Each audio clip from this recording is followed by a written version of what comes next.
Divine here, and I'm here talking to some wonderful women. We got started a little bit early, but we are going to share the rest with you. I have some beautiful guests, and they're going to introduce themselves right now. Hey everybody, I'm Julie. Kim Allen. I'm Lisa. What's up, y'all? This is me. What's up? She about to rap. What's up? Why did Kim get my whole government name? So we're going to be talking about womanhood and what it means to us, what it means to what we think the world thinks it means. So we're going to have some candid conversations, so stay tuned. Let's talk. So, womanhood, we tend to think that it's based on how you were raised, what you've been through in your life, and background overall. So can you tell me, what do you think womanhood is? Or when did you become a woman? I can start off. For me, I feel that I became a woman when I started paying my own bills. Oh, okay. When you paying your own bills, you have your own place, your own car, nice job, and you going to school, you're a whole woman. You're a whole woman. So you don't think that when you become fully developed and maybe get your menstrual cycle, because that's what they say, you was a woman now. Oh, that's not what you're saying. No. Okay, so I feel like that's kind of like the textbook definition, but for me, womanhood is part of what you just said. But for me, also, it was the moment I gave birth. Mm-hmm. So now I have the responsibility of not just myself, but I have to provide for this person. So it's like you got to grow up real quick. And me, I had children very young in high school. So I had to put the big girl panties on super fast. Right. So that's what womanhood was for me. Okay. I think for me, womanhood came in stages. Okay. Like most recently, I am more developed in my womanhood, I think, than I was when I was younger. Yes. Because it's like, I am so confident in who I am. Like, I check my pockets every day and I have no fucks in them to give. I love it. Right? It's like, oh, shit. I was like, oh, no shits either. Right? And so, not only that, when, how can I put it? I've been in a lot of different relationships that have taken a lot of things out of me. And finally being in a relationship where I feel emotionally safe, I feel physically safe, and I can actually be soft. So much of being, especially a black woman, you have to be so strong Strong all the time. right? And you gotta be like, have this masculine energy, because if you're a single parent, you're taking care of yourself and everybody else. But to finally be able to be a woman and soft and just be nurturing and receive love and care and not have to be hard, like that's the new stage of womanhood for me. I agree. I like that. I think for me, womanhood takes a form in different stages. You mentioned your cycle and everything. I think that's the development from going from a little girl into, a teenager, or if you get later teens or whatever. But I think for me, womanhood was like a process. I think it was certain things. I think we all at some point in life, we were seen as women, and that's what we were considered. But I think when you get into your womanhood, I think you're more self-aware of who you are.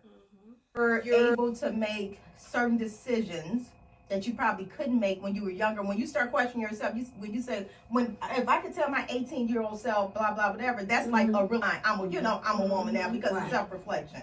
So when you have self-reflection and you know what you've done in the past and what you would probably do different, I think that's a part of, you growing into your womanhood. I actually still think, and I'm 56, and I'm still going through my womanhood. I agree. Yes, I'm continually, understanding and realizing who I am and evolving and making changes and doing what I want to do because I want to do it. So I think we will continue to grow into the woman that God wanted us to be. So what, like you mentioned, having a child made you feel like that's when you became a woman. And I think it's all of us. When we have kids, we realize that there's no handbook. Yeah, it's a different So stage. you have It's to- different stages. Yeah. Even as they get older. Learn as you go. Learn as you go. And the first kid, they get it. They get it. Oh my God, I apologize to my oldest daughter so much. I mean, man, she gets so many apologies. I'm like, my bad. I'm sorry, I know. Right. Nobody tell me. Right. Because basically you growing up with your kids. Yeah. That first one is gonna be the toughest. Yeah. That's the truth. But they gonna love you the hardest. That's right. That's definitely true. So, what are some insights or some conversations you wish that your mom would have had with you? I know for me, it was that even if relationships are hard and you get your heart broken, you'll bounce back. Okay. I think that my mom didn't have conversations with me about relationships. There was no place where I can go when I was hurting and things didn't go bad. It was always you did this and this your fault and you picked the wrong one and all of that stuff. And it was like, well, goddamn, okay, I might have a bad pickup, but can you still like be there for me? What did I do wrong? My bad, who hurt you? Right? So you raised me, so you taught me. That's it. But it's like I wish that I knew earlier that it's okay to make mistakes. Yeah. Because I can always recover. Absolutely. And I don't have to stay down so long because I feel so defeated You that don't I have to made the stay in mistake. that mistake. Absolutely. Yeah. I love that. What about you? You know what, for me, and my mom's deceased. I think all you guys still have your mom. No, I don't. Oh, you don't. So you'll probably get this. So my mom's deceased, and my mom passed away when I was 31, and she was 51. She was still young. But my mom was the type of mom, like, when you came on your cycle, mommy, okay, I actually went to Planned Parenthood. I saw the video and everything, about coming on your cycle, about when I had, me complaining because I felt I was ill-formed because I had these long legs and I was so skinny with my long legs. She would say, you appreciate it when you get older. There was like no conversation. Yes. When I got on my period, I reached 16. Okay, come on, let me take you to get some birth control. I'm like, why? Why? But okay, so but one thing that I wish that I had more time with my mother so we could have those conversations because she was so tough and because, but I get her toughness now. But because she was so tough, we did not have the time to have those conversations. So any mistake, and then she was dealing with her own illnesses. So even with the mistakes, not mistakes, but curves in my life that I made, her opinion that she gave, I mean, it was like not trying to hurt Kim's feelings, but you're gonna be okay. So I didn't really get like a lot of, I had to create my own. Me telling myself who I was. Right. And I watched her, and saw how she was and how she carried herself. And I knew I wanted to be just like that. So, Okay, that's ma'am. So your mom was real bougie too.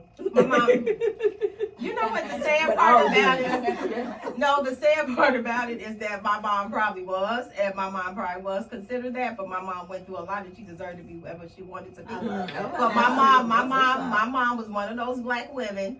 This day, I remember when I cut off my hair, my mom would have questioned my sexuality for cutting my hair. my mom would have said something about me wearing braids. Why you have those braids in? She talked about, what's the Essence editor? Susan from Essence. She talked about, why is she still wearing braids? I'm like, condition.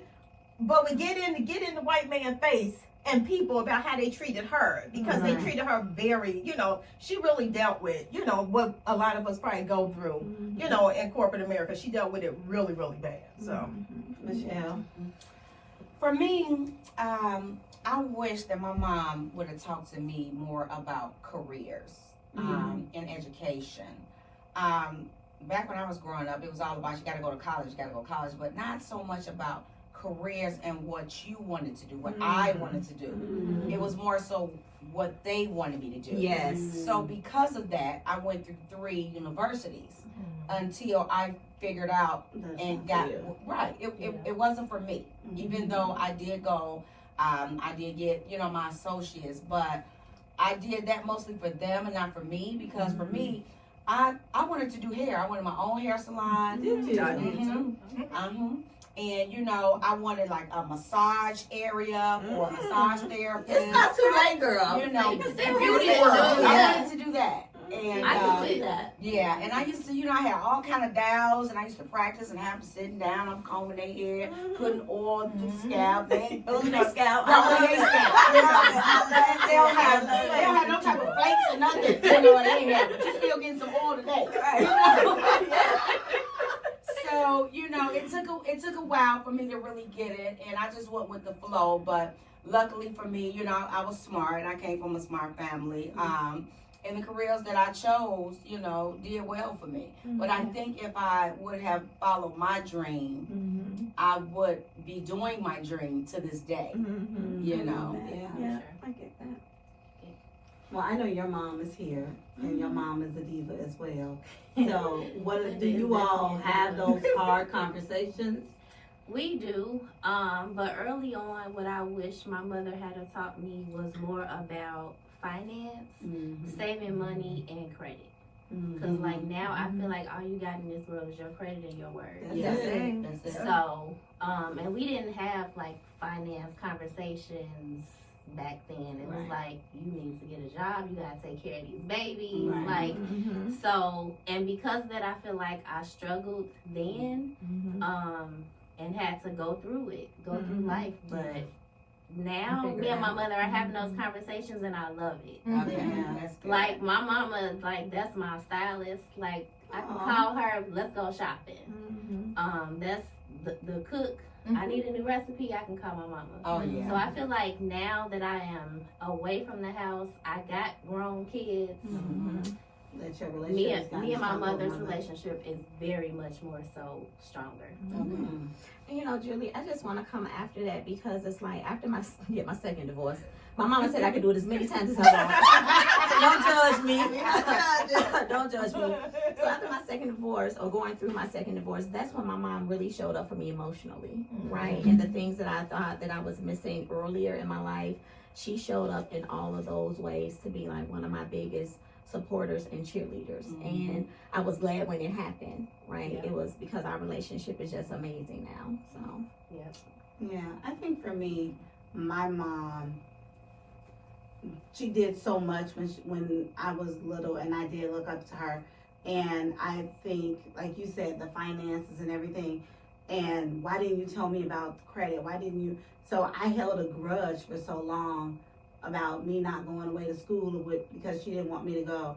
And I really had some self-reflection, and I realized that when my dad passed away, I want to say he was like 35, and my mom was young with 2 kids, and they were only able to teach us what they knew. That's true. And we're still learning stuff together right now. So I can now teach it to my own kids. Do you think, seeing that we have all this technology now, and back in the day it was so much simpler as we would think, you know, we only had the landline. Like we was at my brother's house, and we was talking about a beeper, and Dory was like, what's a beeper? I know, right? Why do you not know that? Because I was like, girl. And so, do you think they had a simpler, was it easier back then, or do you think we had it easier? I think we probably definitely have it easier. I think it's always easier as you go, although when you just have what's his name in office, it may seem like we're, you know, oh my God, Reversing. Where we at? Is it 19? What? But no, I think that honestly, and you guys can ask your parents that are still here. And I think that's a good question to ask your parents now, because they would probably say, oh my God, yeah, because I have this, I have that.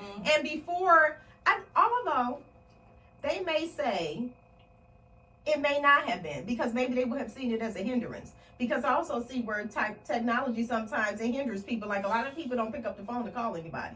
Everybody texts each other. I don't remember a phone number, and I used to be a phone number. You give me your number. I remember that. I remember my own phone. I remember nothing. I only know four numbers, but 3 numbers by heart. Tim, Blake, and Ravens, and that's it. And my own 4. That's it. I don't remember anybody else. That's what I'm saying. Yeah. You know, back in the day, we went to a party. We enjoyed the party. Right. We weren't taking selfies. We were with the people. And I think that reminds me of so much. And then even on the phone conversations. No, you hang up. No, you hang up. So I think, you know, when we think about like, well, who had it? They may have struggled. Maybe the politics and everything back in that era was way different. I think we as a people have more of a stronger voice than maybe they had back then. So they wouldn't say that part is easier, but they had their own farms. They made their own food. They made everything from scratch. They lived longer lives. You know, we got people dying at 50, 40 and 50 years old. Because all of these conservatives, world. right? And then I think there's so much access to stuff that people feel overwhelmed by the access. And overwhelmed by so that's access of food, access to technology. It's everything, and it's so overwhelming, right? All of these damn choices. It's like, I just want to. Right. And for that reason, I feel like back then it was easier. I feel like now social media, politics, whatever dictate everything. That reminds me of a story. My dad retired from the FBI, and he called me last week and said that he needed to renew his FOIA card. But you know, everything you gotta do on computer, you know, and I'm trying to get to the next screen. I said, well, Dad, just take your time. Well, tell me how, you know, I can do this and navigate, you know, this way. I said, Dad, the only way I can show you is by being there. So let me come over there, because me telling you over the phone and you're 78 years old, you're not gonna get it. It's gonna stress you out. Yes. And he's like, he asked the people, he called them and asked them like, well, can I just fill out some paperwork? You know, that's what they're used to. There's no paperwork. Like I told my mother, I said, do not click any links that you get. If they say you owe a bill, do not click it. She was like, I know that. And you didn't win any money. Right. I'm still trying to get my mother to do Zelle. She will not. My mama used to do Zelle, and then all of a sudden she decided the government and somebody is watching her money. And she is not doing no more of that. And she was like, I don't even think when I sent you that money, I think somebody watching that transfer. And I'm like, oh, the paranoia is real. Really? Wait, let's not talk about texting. Oh my God. My dad just learned how to text. All caps. We had to All caps. I get these all caps. You made all of the emojis, like 12 emojis. I'm thinking it's emergency. Yes. Let's go shopping. That's funny. The womanhood. We are at an age right now where we're basically raising our parents. Yes, we are. You know, that cycle. And then our kids will be raising us. That's one of the scariest moments. Not that my kids would be raising me, because honestly, I think Blake would do a great job. I think Raven would come in and be, hey, mommy, what you need? Okay, I'm gone. Bye. So have you had, what conversations Raven have said you she had gonna with put me in Raven? the home. Blake said, no, we not. So my whole the person that anyway. My biggest thing, and y'all think I'm playing, I pray every night, God, whatever you do, I can get through any and everything. Just let me keep my health and my sanity. That's all I need. I'm gonna do it. I get nervous because now I have to wear reading glasses. I'm like, oh my God, my eyes get real bad. But no, I don't want. You said to get him. I've never worn. I've never worn glasses until I was 42. So yeah, I had 20/20. 41 is when my eyes like Thank you. But I'm afraid. I mean, it's kind of scary when you think about it. It is because scary. Everybody, as you get old, you're getting old. You're getting older, and you see other people getting older, and I'm looking, and I'm like, wow. You're like, you old. I am still like, I just turned 40 in October, and I'm still like, my husband be like, you old. He only doing that because I am not old. Yeah. Like I refuse. I'm older. I'm not old. I'm getting older. I am And that's what I learned about my daughter. Oh, I'm sorry. No, I was just saying that I have told my daughters as I get older, what I'm gonna do is I'm gonna just travel from one house to the other until whoever got mad at me for like 3 months, and then once they get mad, just send me over to the other house.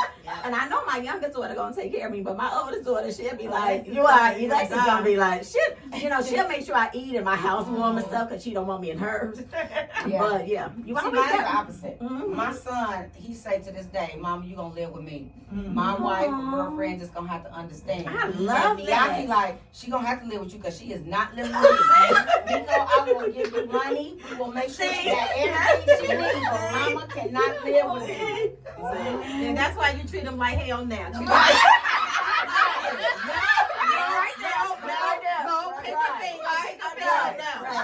though you still do stuff for them.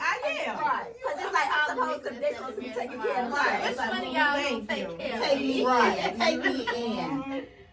So, Oh my God. talking about social media, you mentioned it. How do you guys handle the pressure of social media? I'm It not ain't pressure. no pressure. Ain't no It's no pressure. It's no pressure. pressure. It's no pressure for me. It's no pressure. You know, I just got back on social media. Yeah, she I took a 10-year love it break though. from it Yeah. because it was so much stuff. It was like people just they talking about I'm in this relationship, I'm so happy. Then all of a sudden they so sad, and then they want to all of this like suicide and depression, and it's all a because lot of of all depression. these different on ends, and it. it's so much going on in your life. And why do I need to know about this? My whole And thing how am I was- supposed- Why? My whole family, everybody just got taken out, and I'm putting this because I want y'all to pray. Why y'all? That's the first thing you thinking about, Right. But Social you media. rather put it on social media. That to me, that's so sad. That's so sad. fake.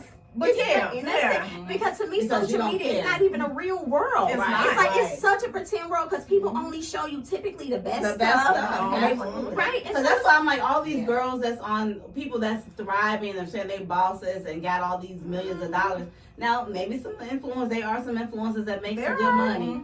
But I'm like, man, had this happened about 20 years ago, we would have made all of the money.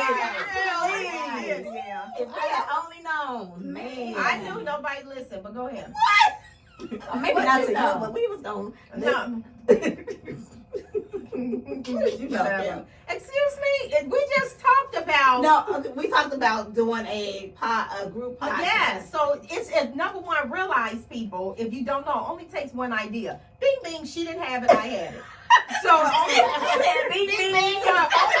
it only takes one, and usually when something is thrown out, if it's gonna someone needs to pick up on it, and none of us ever picked up on it. So no, I have always, honestly, let me tell y'all something.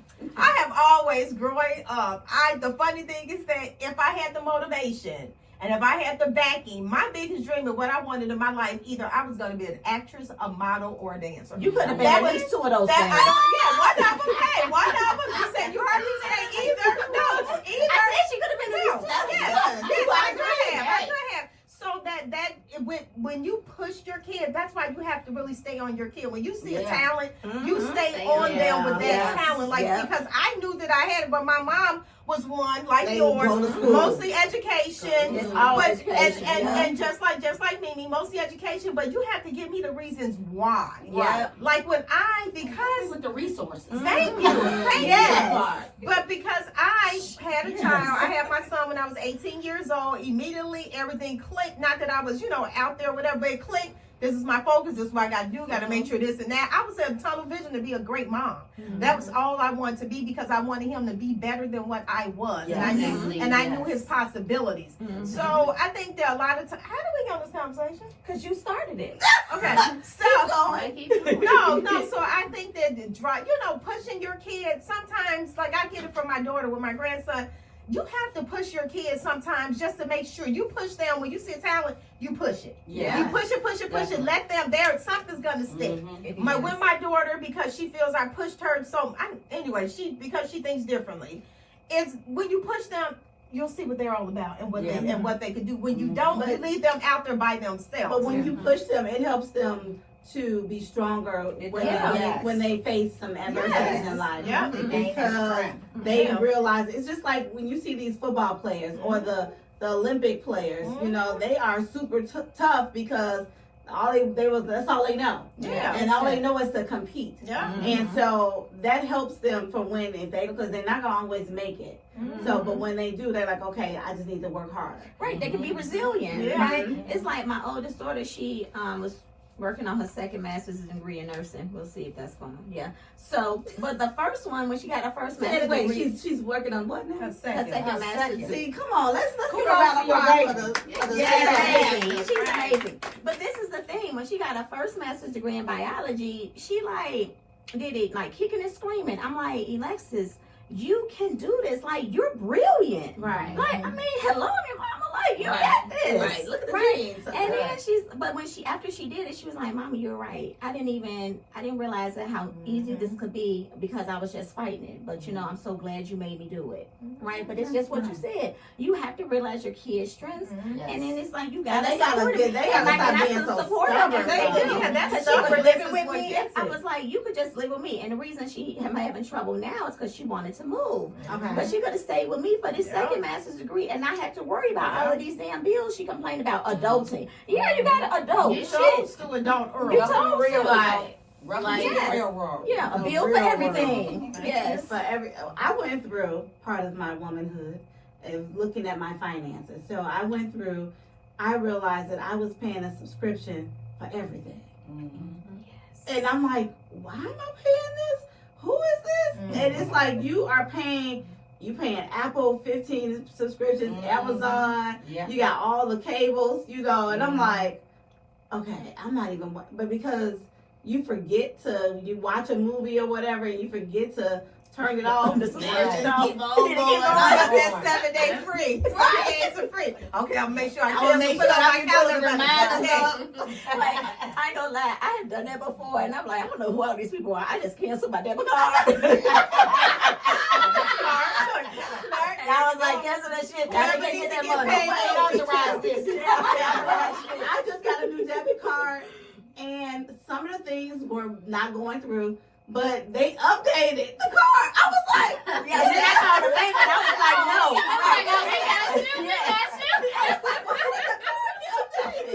Yes, I know. I was scared. I lost one of my debit cards, and I just keep transferring money to the one card that I have. Because I'm like, no. You're not gonna get me. It's low. Right. So the first of the year, because me and Donald had that conversation about money at the start of the year, and I went through, and when I say I canceled everything, like we don't even have cable at home. Y'all stream? Like we stream. Yeah, we or stream. you Yeah, like, yeah, or that's you what too. I So stream. you have TV, you can watch That's TV. what we have. Everything. So you can TV got everything. Like, I canceled You got like $300? Netflix, Amazon Prime. Yeah. That's it. Yeah. I canceled everything. Yeah. I kept seeing $7.99, Yeah. $5.99, That's $9.99. right Now y'all watching the news.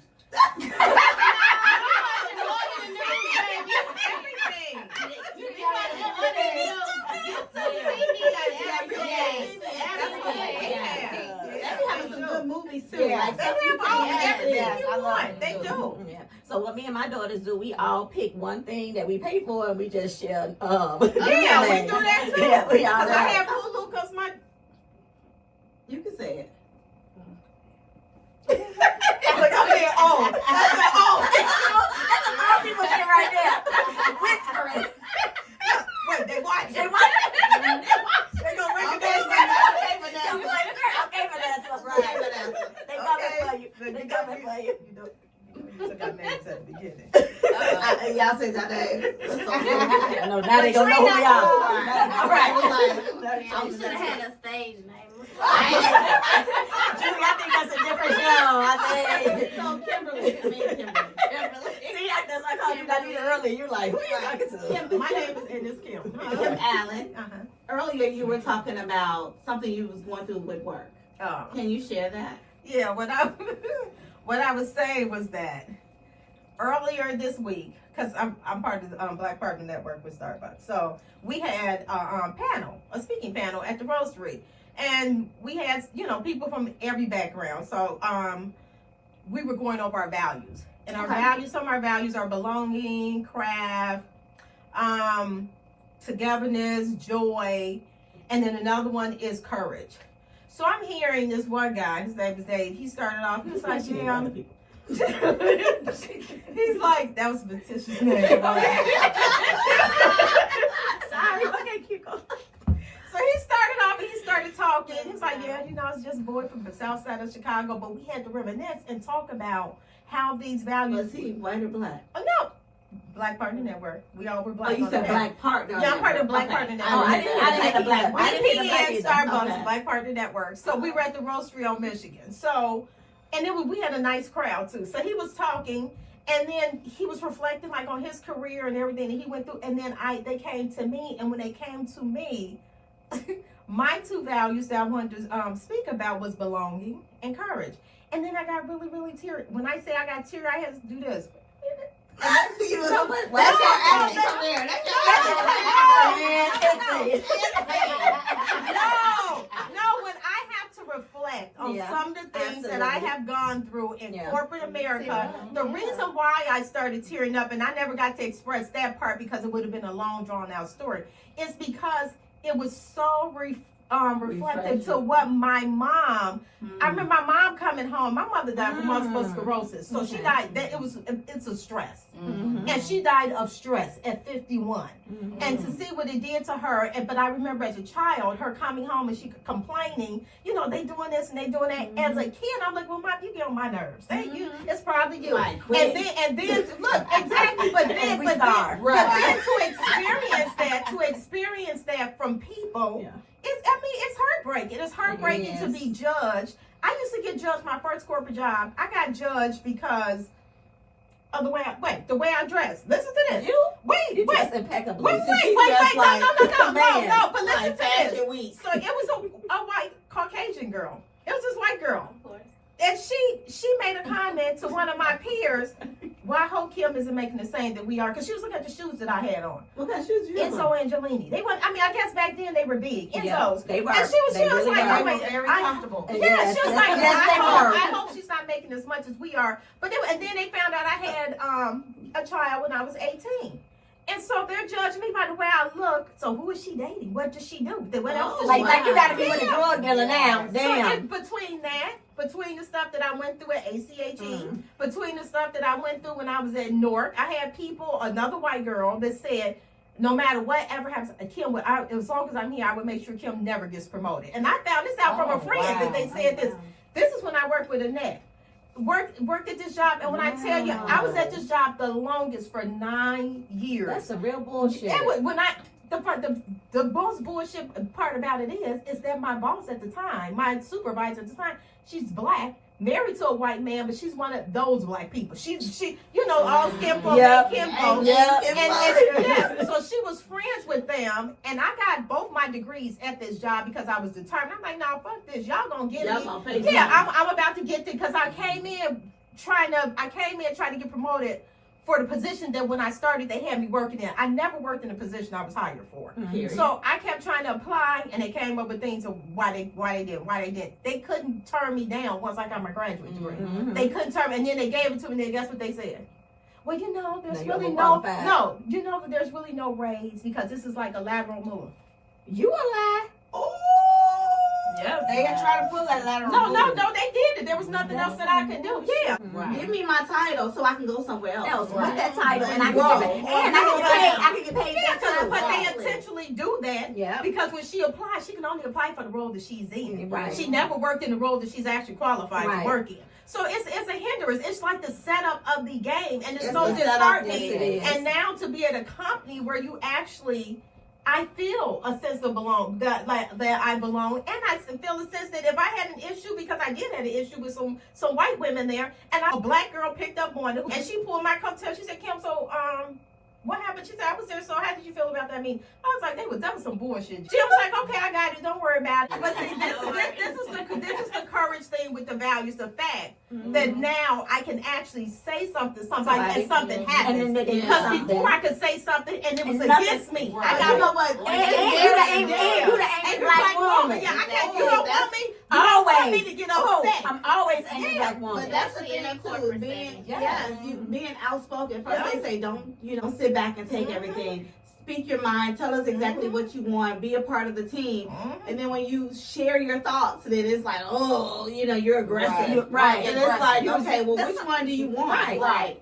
And you find out, more aggressive than Jenny that just said it right there. We just said the same They will thing. go in the same, but the way All you the look time. and the way your tone, whatever it could be, you're saying it in a hostile way. Yeah. Because right now I'm in a job that I started during the pandemic, right?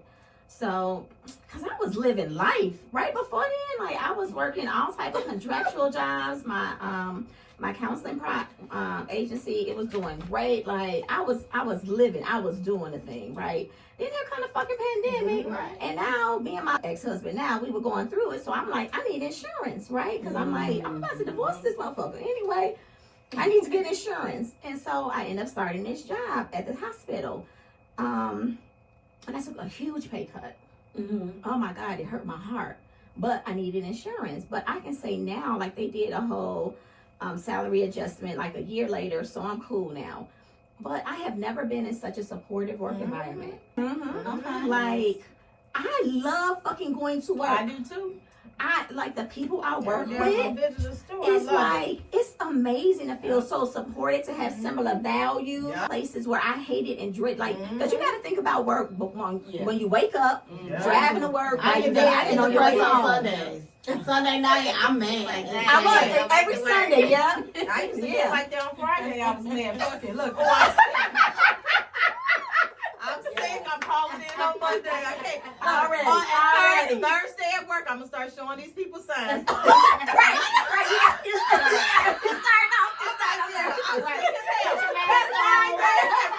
can barely make it. I'm coming in there. What's the sick voice? Let me hear the sick voice. Stay away because I do feel good. Don't touch this. Look. You should have been an actress. Look, get the lights off, spread it on the air. Stay away, y'all. Stay away. About Monday and Tuesday, I'm not gonna make it. I'm coming in till Wednesday. I'm not gonna make it. There you go. I'm gonna set you up. I love it. But I could just say that one of the hardest things I did was leave my job when I started like my private practice and stuff like that. And I thought that I was in a secure space because I was newly married, and I had talked to my husband. I'm like, this is my plan, this is my goal. And he had previously had a private practice, right? So it was like, I thought I was gonna get all the fucking support. Right. That was a lie.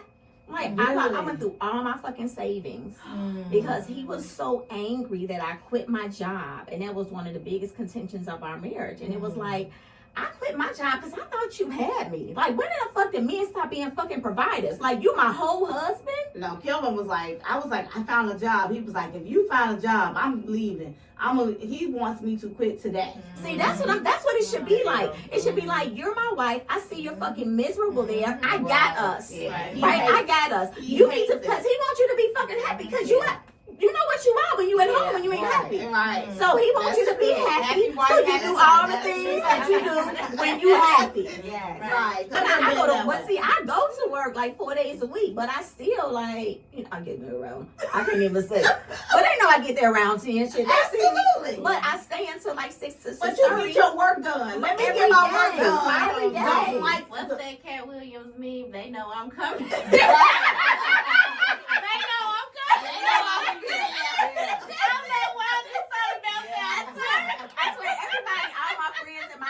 They all laugh at me because they call me. It's like 9:30 and they like, you on your way to work, and I be like, shut up, and I'm like never, ever. Yeah, but if you go to work and you do the work, and then I stay later. Like if you give me the criteria of your expectations of what we want, like what are we closing? What do I need to do? Fine, but why do you have to micromanage me during that time? I see you as a unicorn. Like, I see you as being this amazing woman because that is not something like African American women in tech is not a thing so much, right? It's not. And the fact that you have all these years of experience, you have so much to offer. Yeah. So it's like what I was just saying is that it's a market for people who want to work with African American women in tech, right? There are certain people who some of our people just want to support our people, right? Yeah. And so it's like you have a market and you have a gift. You have a lot to offer. So you ain't got to stand for that shit. What about going to network with other black people I in thought tech? about it. That's why I said I'm going to take some time off and really see where I want to go. Yeah. Most Because, importantly. who knows? Maybe this podcast And I take Shay Club, Shay, and give on the world. Club Day Day. Day Day. Like, what is that name again? Got Whatever. I'm like, because, I don't know. I think that I've worked hard and long for so long, and I don't know, I've got so many things that I'm trying to do, but they are overshadowed by me clocking in. Just being a woman, being able to just say, let me breathe. Let me just be. Leave me alone. Right. Sometimes we may have cramps. Sometimes we might have a headache. Sometimes we just may have a bad damn day. When you talk about that, being a woman and then just working, absolutely, it's like we don't even get the benefits of sometimes, like physically, our body is like, sit the fuck down. Sit down, shut up. That's it. And we don't get to call in sick because it's like, oh, now it's just you being a woman, right? Now it's a whole nother stigma attached to that. But the reality is that sometimes the way our bodies are made, it's like we literally cannot physically do the fucking thing. Yeah, or it's just like sometimes you in that space and you're like, if I go to work, I'm cussing everybody out. I'm doing us a favor. So leave me alone. Let me help us. Let me prepare the others. Let me take a PTO. Yeah. Because this may not be a good day for us. Yeah. And I think that's the good thing about nowadays. We now talk about mental health. Finally. We realize that anxiety is a thing. Stress is a thing. And, our parents just had to deal with it. Yeah. And, like I said, some people are going through all these health issues, but because they're afraid to take off because what the man gonna say. Yes.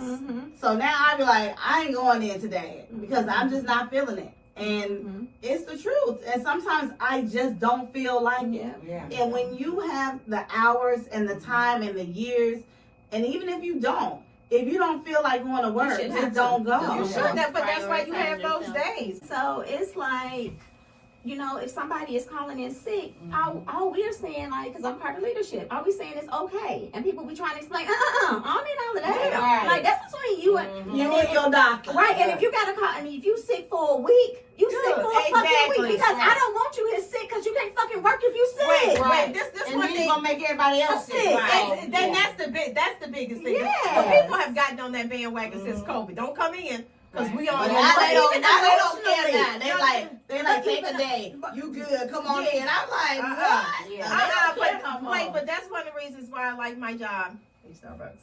Well, I like my job. Number one, every year we get 20 days free of our therapy. Okay. We will wrap this up. Thank you all. Thank you, ladies, for dropping all those gems. Because we will go on and on and on. So until next time, hopefully you guys will come back. Absolutely. We can talk about relationships. We can talk about all kinds of stuff. All kinds of stuff. Sisterhood, friendships. Yes. I want them to come back. So until then, thank you all for joining us. Bye-bye. See you all. See Bye, you next guys. time. This is nice.